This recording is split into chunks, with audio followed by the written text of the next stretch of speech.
जीवंत जंगल में बाज शान से उड़ता है, जबकि फाख्ता शांति से ग्लाइड करती है और बुलबुल मधुर गीत गाती है। तीनों दोस्त शांत झील के पास मिलते हैं। हवा प्रत्याशा और सौहार्द से भरी हुई है। बाज घोषणा करता है, आज मौसम कितना सुहाना है। फाख्ता जवाब देती है, हाँ, और तुम्हारी आवाज सुनकर दिल खुश हो गया। घने जंगल में एक शिकारी शांत झील के पास एक जाल बिछाता है। उसकी उपस्थिति प्राकृतिक शांति को भंग कर रही है। एक कबूतर फंस गया है।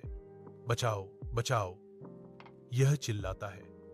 इसके पंख जाल की सीमाओं के खिलाफ बेतहाशा फड़फड़ाते हैं। मैं तुम्हें नहीं छोड़ूंगा।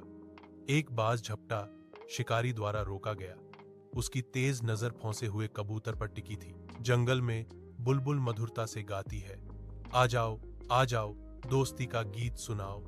उसकी मधुरता शिकारी को मोहित कर लेती है। बाज ने पल का फायदा उठाया।